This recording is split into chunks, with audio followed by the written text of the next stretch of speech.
Hello friends, हमारे YouTube channel में आप सभी लोगों का स्वागत है। आज हम कक्षा 10वीं विषय हिंदी असाइनमेंट माह दिसंबर का लेकर आए हैं, जिसमें पहला प्रश्न दिया गया है, दिए गए पद्यांश का भावार्थ लिखिए।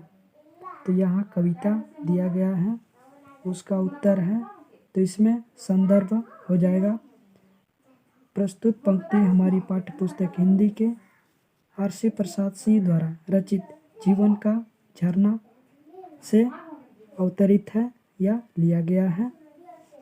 फिर है प्रसंग, जीवन में यौवन किस प्रकार बढ़ता है, उसकी तुलना झरनों के माध्यम में करते हुए कवि ने वर्णन किया है। व्याख्या दिया गया है, आप इस प्रकार से देखकर लिख सकते हैं। फिर व्याख्या लिखने के बाद यहाँ पर विशेष लिखना न भूलिएगा। तो विशेष यहाँ पर दिया गया है। यहाँ से प्रश्न दूसरा है, तानाशाही क्या है?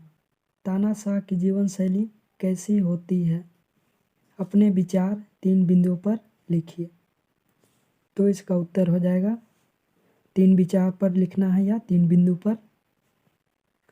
तो पहला है तानाशाही, जब मनुष्य परिस्थितियों से समझौता नहीं करता है, हानि लाभ की परवाह किए बिना केवल अपने विचार को ही प्रधानता देता है, तानाशाही है। फिर दूसरा बिंदु है तानाशाह की जीवन शैली। तानाशाह की जीवन शैली निरंकुश होती है। इसमें रावण, हिरण्यकश्यप, हिटलर और स्टालिन ऐसे ही व्यक्तित्व थे जिनके जीवन में समन्वय के लिए कोई स्थान ना था। वे अपने मतों के लिए अड़ियल थे। तीसरा बिंदु है तानाशाह शासक बिना सोचे समझे गलत कार्यों को भी करने के लिए बाध्य करता है, जिससे उसका पाप बढ़ता जाता है और एक दिन पाप का घड़ा भरने पर वह फुट फुट कर मृत्यु को प्राप्त कर लेता है।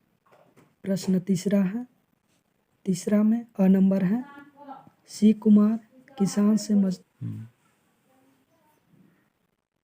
प्रश्न तीसरा है अ नंबर, सी कुमार किसान से मजदूर किसान कैसे बन गया? इसका उत्तर है मरिया प्रथा, जिसको मृत्यु भोज के नाम से भी जाना जाता है, ने शिव कुमार को किसान से मजदूर बना दिया।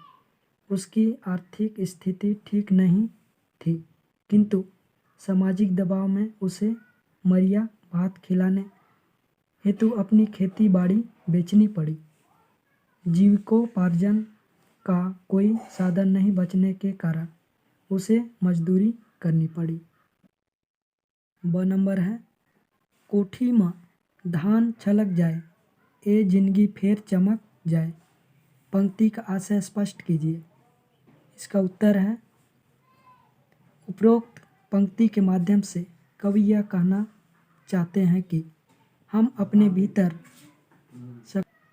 सकारात्मक का संचार करें, जिससे हमें प्रेरणा मिले और हम विश्वास के साथ, परिश्रम के साथ आगे बढ़ें। अपने भीतर के अवसाद को खत्म कर अपनी मेहनत से अपने जीवन को प्रकाशित करें, उसे एक नई दिशा दें। चौथा है, दिए गए किसी एक विषय पर लगभग 200 से 300 शब्दों में निबंध लिखिए। तो इसका उत्तर इस प्रकार से दिखाया गया है। आप